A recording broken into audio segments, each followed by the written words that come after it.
grant forgiveness than grant permission. There is no I in team. You protect me and I'll protect you. You, the people who work for me, are always job number one. I want to challenge all of you to beware of toxic leaders bearing nothing but platitudes.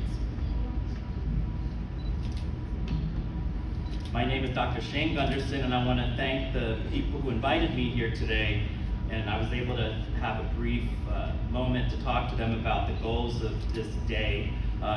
Teresa, Christina, Jose, Mary Lou Pasternak is the professor that invited me, was her idea to invite me today. Her and I we teach at Florida International University. We teach the leadership course, and she's a pleasure to jointly teach those courses with. I also want to thank Jason McCandless and Tanya Leah Beltkamp, who are also leaders in this organization, and it was nice to also meet Acevedo today too. Just to tell you a little bit about me, he shared some of my degrees and so forth, but working in the Broward Public Defender's Office since 1989, I worked under elected officials, and one of them you probably have heard of, Howard Finkelstein, helped me Howard from Channel 7. He was the elected public defender for most of those years that I worked there, and he retired now, but working for him and his connections in the community, he gets lots of calls, he gets lots of people calling for help, not just about their criminal case, but about a whole range of things. So being his gatekeeper for all those years, and he was such an inspiring leader and taught me so much, and he was there most of the time that I've been there, which is now 34 years. So I want to give him some credit for teaching me a lot, and I've been teaching for about 16 years. So many of you probably got your degrees on the state tab. So what I did was I got my master's degree and my PhD using the tuition waiver, and I was lucky to be able to do that while working at the Public Defender's Office all these years. And I'm in the drop program too, by the way. Okay, so I want to just tell you about some of the definitions. And leadership is studied by education, universities, different majors study leadership. Public administration studies leadership. Nowadays, you can get a badge on LinkedIn. You can become a doctorate in leadership. So it's a great self-improvement plan for you to learn as much as you can about leadership. And there's a lot of different definitions of leadership, and I shared this one up here by James McGregor Burns. And what I really like about this definition is that leaders inducing followers to act for certain goals that represent the values and the motivation, the wants and the needs, and the aspirations and expectations of both leaders and followers. So whenever someone mentions a leader, I always think in my mind, who are their followers? Because someone can think of themselves as a leader, but then we start wondering, who's following them for them to be considered a leader? And there's a lot of different contexts that we can look at and say, what are the leaders in that context? We have religious institutions, and maybe some of you, in addition to working for the state, you also have an outside life at your church, temple, or mosque where you have activities that would make you a leader. You also are familiar with the Pope and the Catholic Church and their hierarchy that they have, so they have a lot of leaders and followers, and you probably do too if you're involved with your church. Military and law enforcement, of course, has a very strong hierarchy, more than most. And education, the sports teams have coaches and captains, just like the Love Boat has a captain and first mates. Business has a profit model, right? CEOs and boards of directors, and a lot of the nonprofits follow that too, and the social service providers in our community, the 501c3s. But think about the dark leaders, the bad leaders that exist in charities. There are so many that we read about in the papers, and there's so many that I've also uncovered when I've served in my capacity on the Department of Business and Professional Regulations Consumer Advisory Board, where we actually regulated the charities, and when people were fundraising, when they were never registered, they get in trouble. Government has a dark side for leaders too, and that can be where leaders expect loyalty. And leaders can get in a lot of trouble with government if they're administrators under them, and say they're an elected official, or even just a manager, and they're expecting loyalty as a value of their employees. And would that take you as far as breaking the law? There's really a lot of ethical consequences of expecting loyalty from your people. So hopefully you have a good guide that tells you what to stay away from when you're asked for loyalty.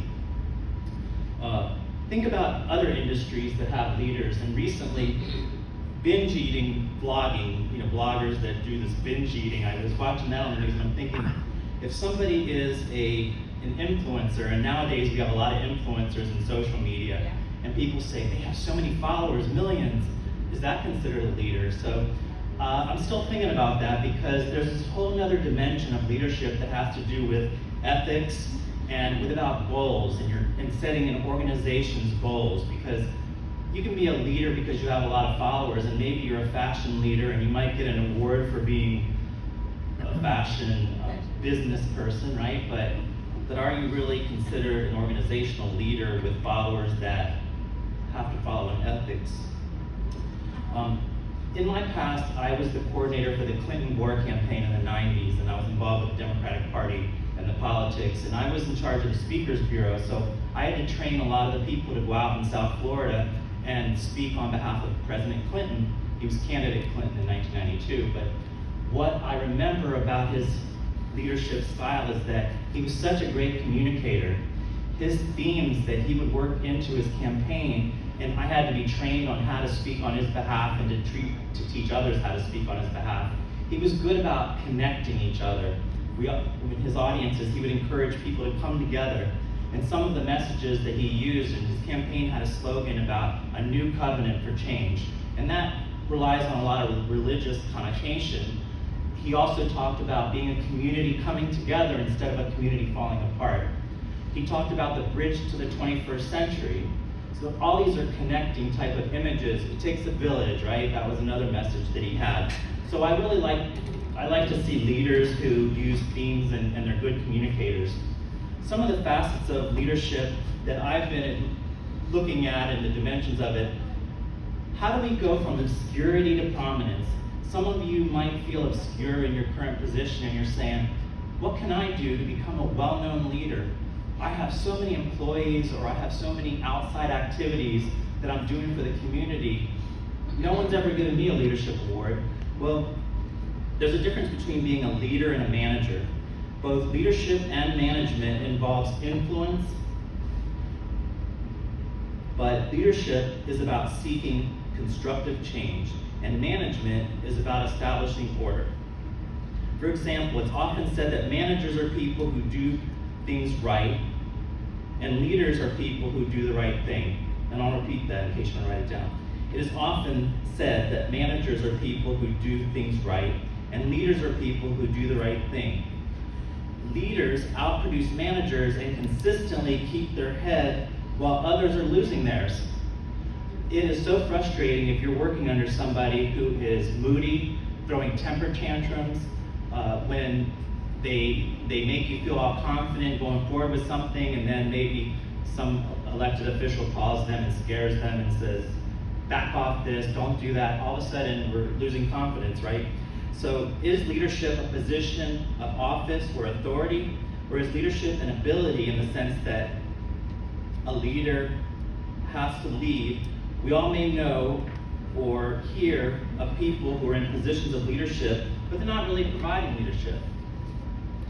A position of office is no guarantee of being a leader, but we hope that they would have a listening ear from the people, and it's a good starting point to be a manager. We always admire people who lead by example and who are our role models. There's a difference between a political leader and a public administration leader, and I teach a course at FIU called Ethics and Professionalism, and it's a graduate course.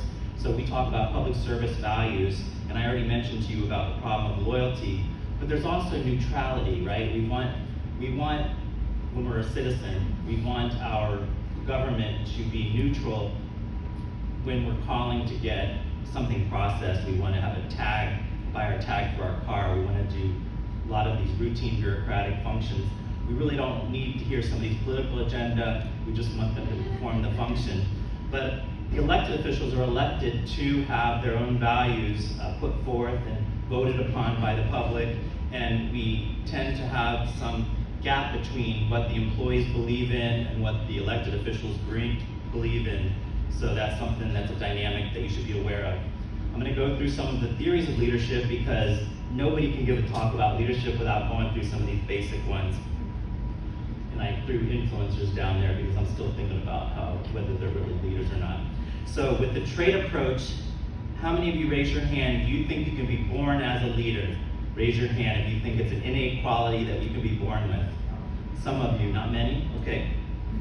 And we say a lot of times that we felt like we were always a leader. We might feel that we're having the confidence, the determination, the charisma, sociability, integrity, intelligence, right? A lot of people want leaders who are intelligent. And you know what they say about intelligence, that intelligence is knowing that tomato is a fruit, but wisdom is knowing that it doesn't belong in a fruit salad.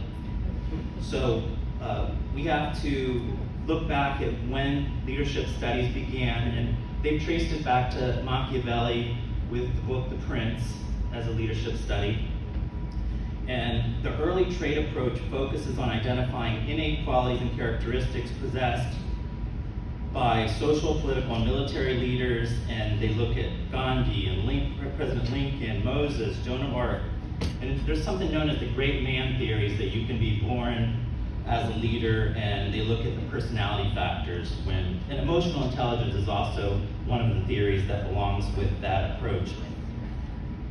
I want to emphasize to you that I believe leadership definitions should include achieving a common goal. You're not a leader unless you look at the followers and you say, is everybody trying to achieve a common goal? The situational theories involve path goal theory and contingency theory, and that's where many of you probably will look at some of the tasks that you perform at the state level and in your current jobs, and you'll say, with certain tasks, we're knowing that our employees are really good at it. They're showing leadership on certain tasks, but in other ones, they're really failing. So we would study that, right? And one of the things that we look at is, well, what is your perspective of the workers? Do you have this perspective that they need to be watched and controlled and that they're really lazy, so you have to keep an eye on them? Or do you have the other perspective, and this is called the X, Y, and the Z theory. The other perspective is that you're more of a human relations type of a manager, a laissez-faire, a democratic style leader who's not authoritative, and you believe that the employees really have the best intentions and that they just need some inspiration and some guidance. The relational theories have to do with very similar. It's the LMX type of theory. It was from the 1990s. New leadership theory, these approaches began appearing in the 80s, and Bass is actually the theorist. From these approaches, transformational leadership was developed, and emerging leadership approaches include adaptive leadership, which examines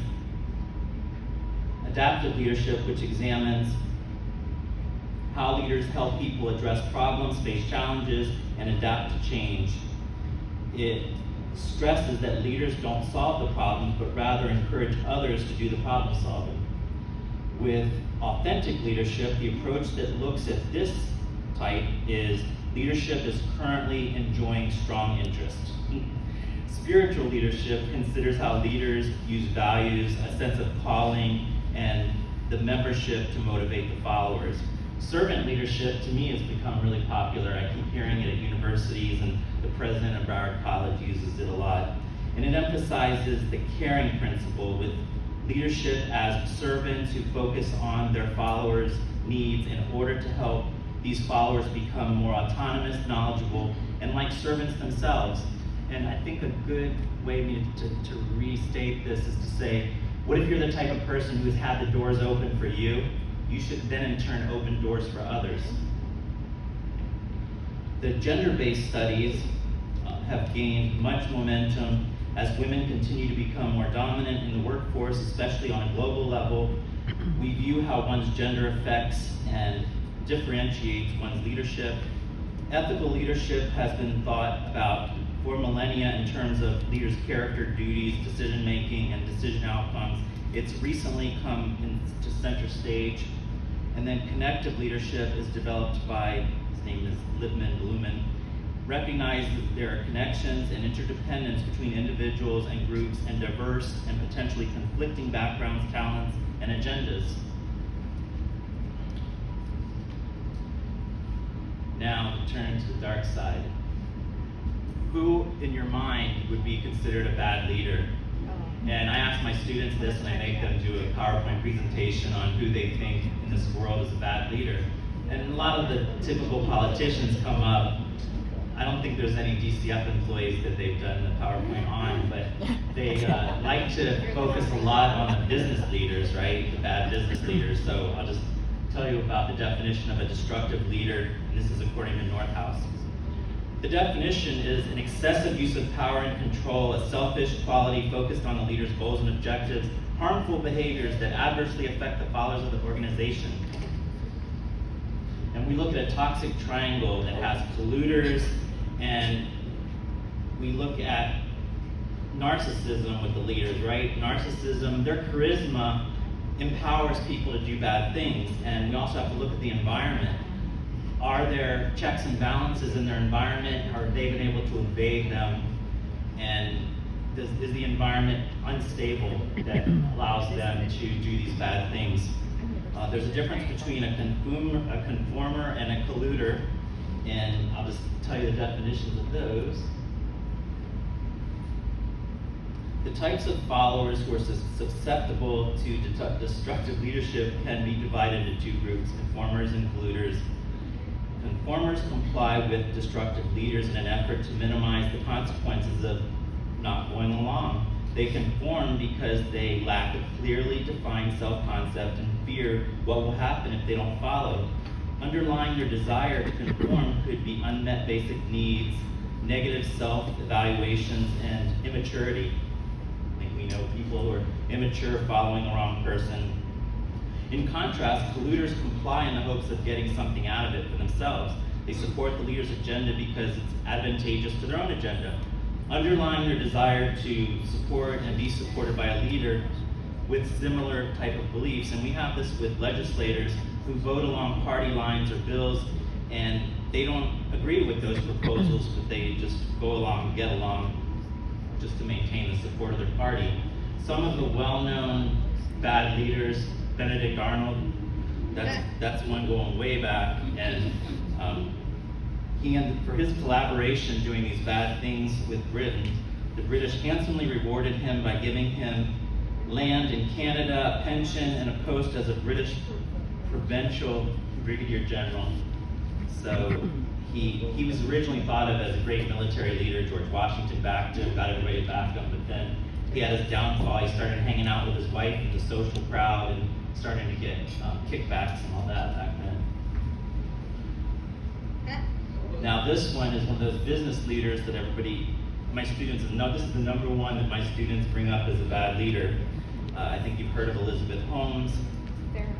She created 2 classes of common stock that when switched would increase her votes per share. She had a 50% economic interest. She controlled the board of directors, decided when to sell the company, equating to complete control. Holmes could get rid of her board of members whenever she wanted, her board of directors. Her colluders in this were former COO and president Theranos, Ramesh Sunny Balwani, boyfriend of Holmes, Pakistani businessman, falsely claimed to have created revolutionary blood tests that used small amounts of blood from finger pricking. Her other polluters were Tim Draper, Victory Palmieri, lab associates, and other employees of Theranos, where they were prevented from external communications as well with other internal members. The rich and the influential were all her polluters. Another evil leader, David Koresh. This fringe religious sect in Waco, Texas, named the Branch Davidians under the leadership of David Koresh, engaged in a 51-day standoff with the FBI that resulted in an all-out siege of the cult's compound. The The FBI had an arrest warrant on Koresh for illegal weapon possession, ignored Koresh's eventual terms of surrender, and stormed his compound. 76 people, including 25 children, were killed in the result. His qualities were that he was narcissistic, he believed that he was Jesus Christ, he was charismatic, he amassed a large following, we have to always watch those followers, and he believed he correctly interpreted biblical philosophies about the end of the world. Very controlling, reputation of using fear and punishment. And we can do that triangle with him as well, and it shows that the environment was conducive and he was a narcissist and had some bad qualities. So after the siege, 76 Branch Davidians were dead. I told you about that, and they died, and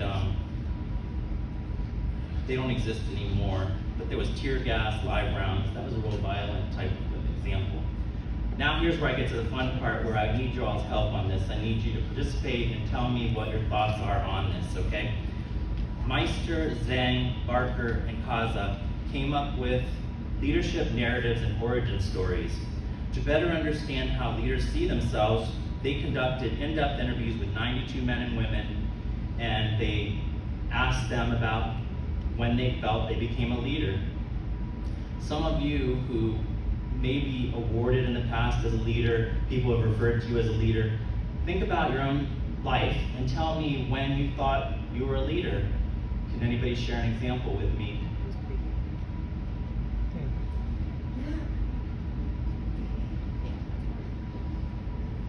Be brave.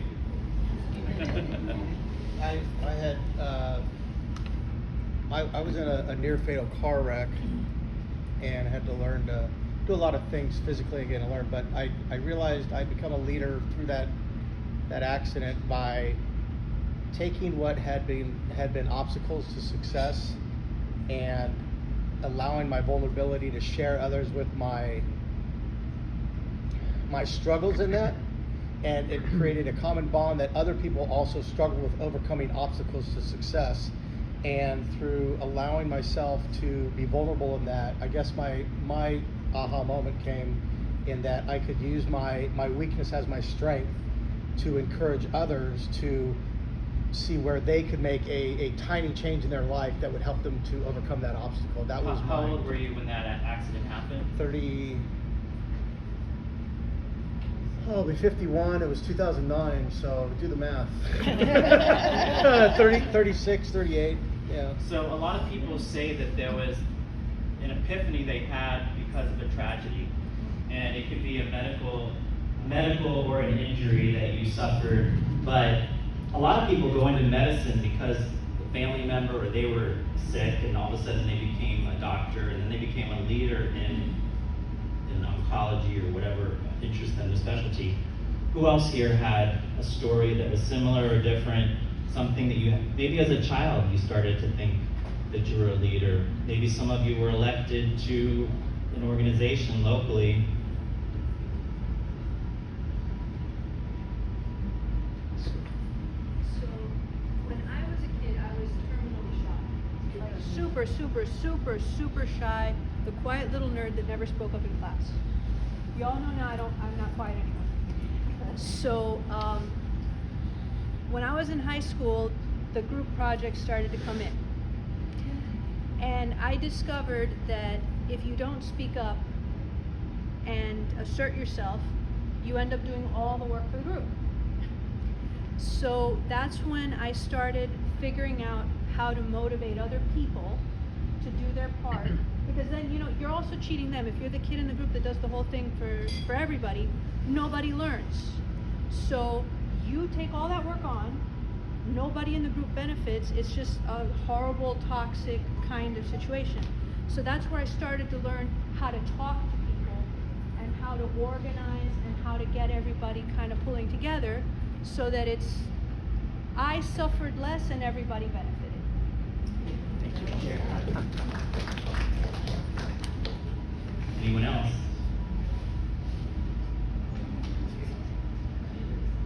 I have a story. Go ahead. So, I think it's an an innate characteristic for me. I'm outspoken. I'm inner driven, and some other adjectives and adverbs that I could use to characterize myself. But I remember in 2003, I was going through an ordeal of losing a best friend. And Glenn Brock, some of you know him, yes. Remember him from OCW and also from ESS. And so while I was away, I had a phone call. Ola Adeshina, who was a part of the program office, said, hey, he was looking for you. And I said, oh, okay. So, I have to fast forward because I talk too much, right? That's one of those other innate characteristics, but this is not my show. So anyway, when I did happen to speak to him, and during that time, our organization was going through some transitions, trying to identify who the next leaders would be. And so when he spoke to me, he said, there are individuals that make things happen, and there are individuals that stand back and watch things happen. Which are you? And so I really had to think about it because I was very comfortable in what I was doing at the time, which was not leading other people. I had a role to make a difference, but my role was not empowering other individuals to take up that vision and move it forward. So I thought about it for a week, and he called me again. And so he said, well, did you think about it yet? And I said, yeah, I thought about it, and hey, maybe that's for me. So during that period of time, my friend died, and that was traumatic, but at the same time, I thought of it as one door open could be another door, one door closed could be another window or door that was open for me. So once I made the decision, I had the esteemed opportunity of going through this 3-member panel for them to find out more about me. And then I had the pleasure of meeting Gilda. And Gilda, you may not even remember this, but when I had gone through the other members, I went in front of Gilda, and Gilda said to me, are you that kind of person that can take ownership, regardless of where the information emanates, or regardless of the origin, are you still able to put that message forward? And I said, yes. That was in 2003. All these years later, I've had a couple of promotions, but I think that's when the real Phoenix arise in me, and I'm not afraid of it. I'm glad about it, and hopefully I'm making a difference. I love that symbolism of Phoenix.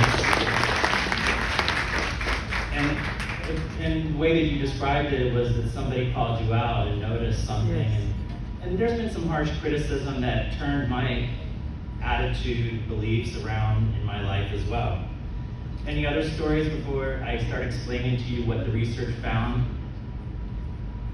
Okay, so there was 4 dominant themes in this research. Being was one of the themes. And these themes acted as lenses determining how the leaders that they interviewed saw themselves. And as you learn about these, consider which one sounds most familiar to you. Think about how this narrative in your own life could shape your leadership today. The first one is being, and the leaders who adopted this lens suggested that they always thought of themselves as leaders. For example, Juan told us, I've been a leader since I was a child. I've always enjoyed leading teams, leading people. It's a natural call for leadership. And the qualities are confidence, optimism, inspirational. Maybe you just felt all of that your whole life. Maybe you were the type of kid that was organizing the other kids on the block to do a car wash or whatever children do besides form gangs and that sort of thing these days. So maybe you were that type. Engaging is the second theme that they found. And that's where leaders who use this lens highlighted the successful facilitation of others and activities. They believed that they had to address an urgent need in the community. They used this lens and took it upon themselves to change the unsatisfactory practices they were witnessing in the community. Maybe they started their own organization. They helped groups, they shared their vision, they volunteered their time. They really wanted to solve this community problem. and it's more of a facilitating type of a role. Performing, do you feel a sense of duty to an organization? Do you refer to your people as my people? Randy said, and this is part of the research, I never really thought about being a leader until I worked for the agency in Chicago. I was actually running an organization, about 50 full-time people and 50 offices. They all needed me, and that's when it clicked. Wow, I have a big position and I'm responsible for a lot of people. Something tells me a lot of you feel that way in this room as managers and supervisors of a lot of people, right? And that's really a performing type of a role. And you might describe yourself as paternalistic, maternalistic, they're your kids. I've heard a lot of the older employees in bureaucracies refer to their employees as they're like my children. They don't say they are my kids, like my children. A lot of people say the newbies, the younger employees. So then there's also the accepting, and with the accepting, those use this lens, didn't think of themselves as leaders until they realized that people were following them. This one guy named Tyler recounted, it wasn't that I said I wanted to be a leader, but I think it was classmates at the time that saw my qualities, and it meant treating people equally, with respect, and being able to make a fair and strong decision. This group tended towards supporting or serving the needs of others above themselves.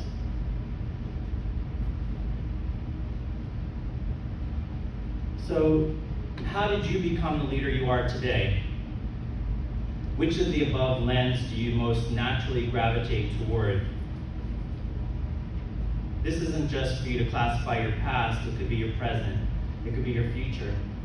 The research talks about having there's a positive aspect and a negative aspect of this. Don't let it limit you in your life. I'm going to tell you my origin story.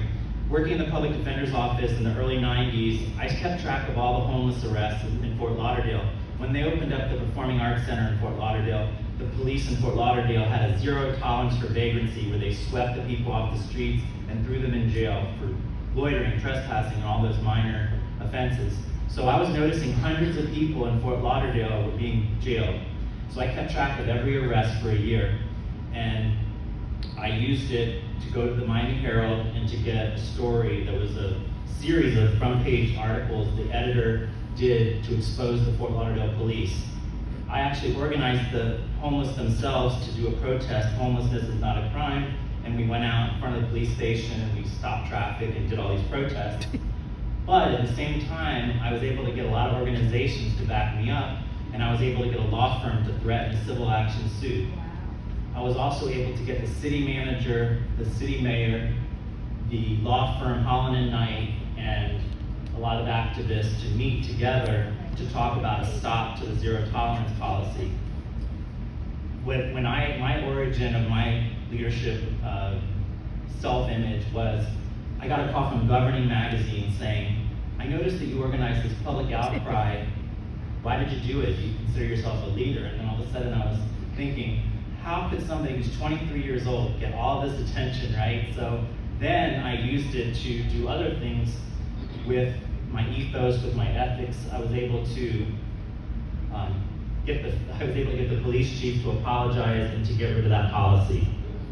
That was a good accomplishment. He said, we never meant to target the homeless. We will join your coalition, and we will do everything we can to place them in shelters instead of arresting them from now on. So that was a big achievement. And then I used it to start the Police Reform Coalition. The NAACP joined me because they were tired of police dogs eating African Americans in the community by chasing them and hurting them. And then the gay community was tired of gay bars being raided by the Sheriff Navarro back then. So we had a great coalition of leaders, and we demanded that the city of Fort Lauderdale start the Civilian Review Board. And they have a better one in Dade County, but back then in Fort Lauderdale, we were able to start a Civilian Review Board that monitored police activities and were able to hear cases that were abused by the police. I'm going to shift now and talk about the federal government. The federal government, I've served under Clinton and also recently under Biden on the it's called the Rank Awards Review Board.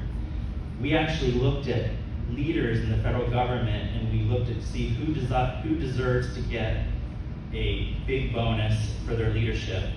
So the federal government has a criteria, and they have a rubric that we have to follow. So I'll just share that with you. This is how they define executive leadership. And I don't know if you can see it because it's kind of small, but the Civil Service Reform Act of 1978 calls for senior executives to be compensated commensurate with their performance. It created the Presidential Rank Awards Review Board. So what we did is we got together and we looked at the person who runs the Army, the person that runs the Navy. There's all these nominees that they're in charge of major, very large areas of the government.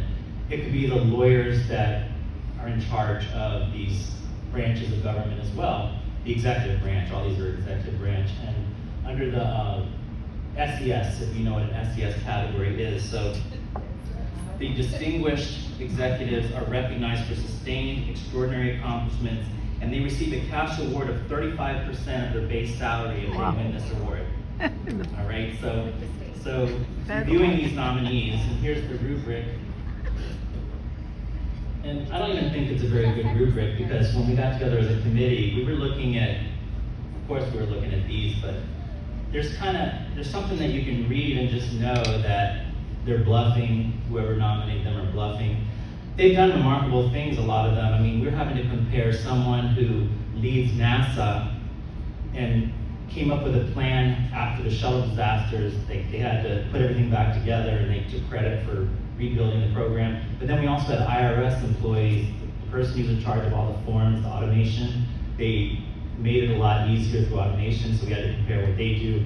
And they tell us, don't look at the sexy, glamorous position and then say, well, that's much better. NASA is much more glamorous than someone who works for IRS. But we also had we had the VA hospital administrators, and we had people who work in HHS and other branches of government.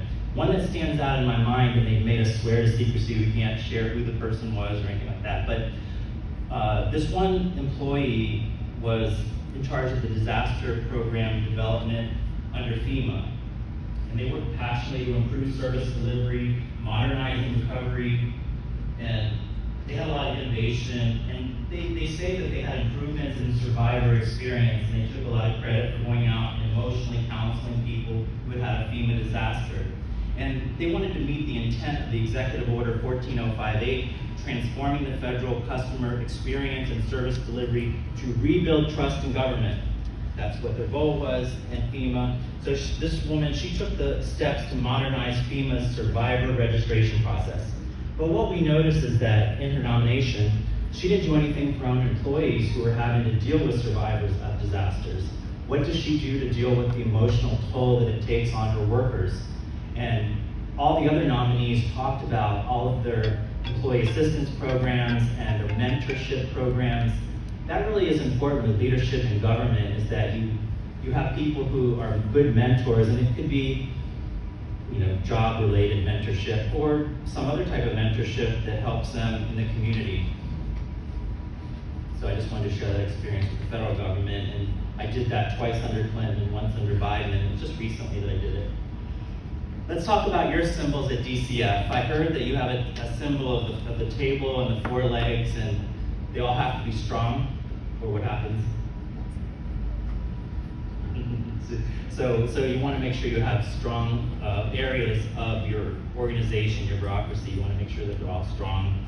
And you also use the symbolism of together we are one, right? So I want to urge all of you to think about what you aspire to be as a leader in your organization and elsewhere.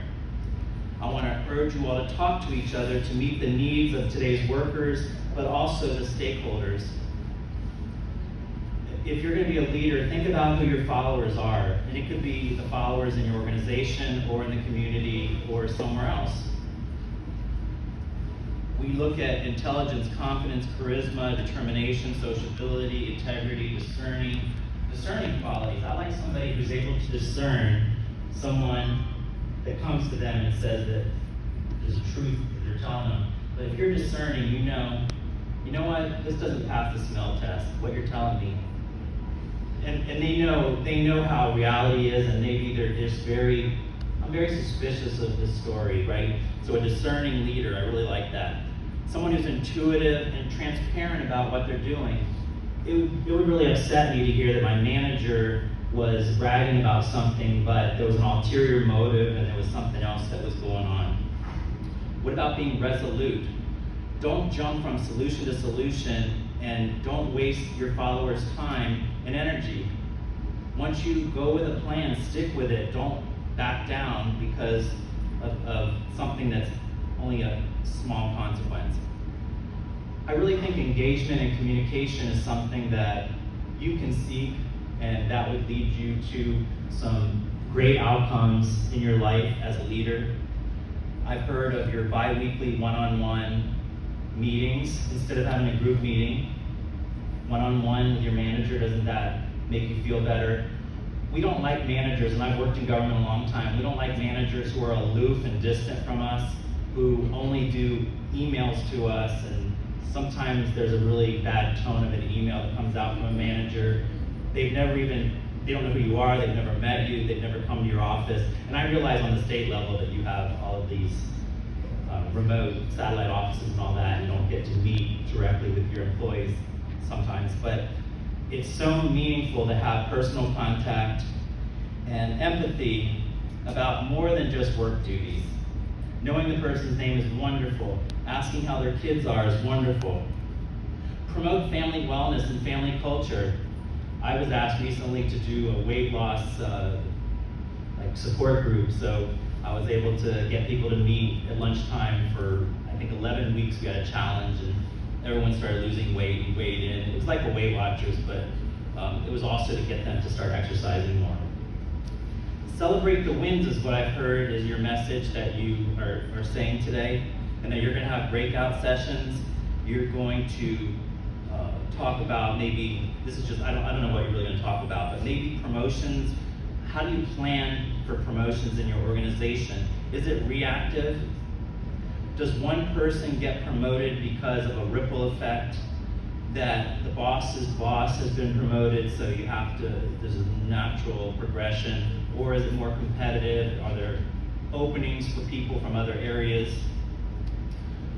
What can you all do to become inspirational leaders, to be reformers? I don't know if any of you have ever been asked to reform something. It's hard, and working all these years, I'm skeptical about that, because I always say when there's a new manager, a new person in the office, I say things always go back to the way they used to be because they were that way for a reason. but small incremental changes can really be wonderful. Exactly. But there was usually a reason why we did things a certain way. What are the takeaways from my talk today? I at least wanted to emphasize more engagement with each other, with your community, and consistency. Talk the talk and walk the walk. Interactive events are important in leadership. Knowing the followers, achieving a common goal. Someone's going to call themselves a leader, they're going to put that plaque up on their wall, but you're going to wonder, who are their followers? Are they just an influencer who had some social media and everybody followed them? They could be opinion leaders, right? But is that really a leadership of an organization with followers that have an ethical dimension? I also don't want you to ever coerce your employees or become a colluder. That's another takeaway I hope you got from today. I want you to be a living model that nourishes others. Are there any other takeaways that any of you got today that you thought were important? Just raise your hand and share it. The dangers of the toxic leader. The toxic leaders. Just be more aware. Yeah. That's good. By working together, we can become leaders who actually have the audacity and courage to believe that we can actually change the world. We might have come to this conference from very different perspectives, different stations in life, but believe me, we all share one incredibly powerful thing. We have nothing to lose and everything to gain.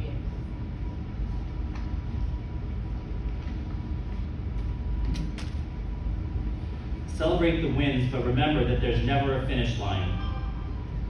Always challenges are out there. There's always challenges.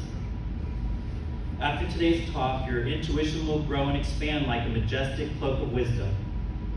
Your ability to choose your battles, they'll be fine-tuned to perfection. Leaders go through battles, not just military leaders. Your capacity for engagement will blossom. Your desire to live each and every moment helping those who follow you, who follow your lead, will transcend all other personal desires. Quoting Judi Dench, your instinct for knowing what and who is worth your time will grow and flourish like ivy on a castle wall. Prioritize the uniqueness that makes you you, and the invisible magnet that draws in other like-minded souls to dance in your orbit.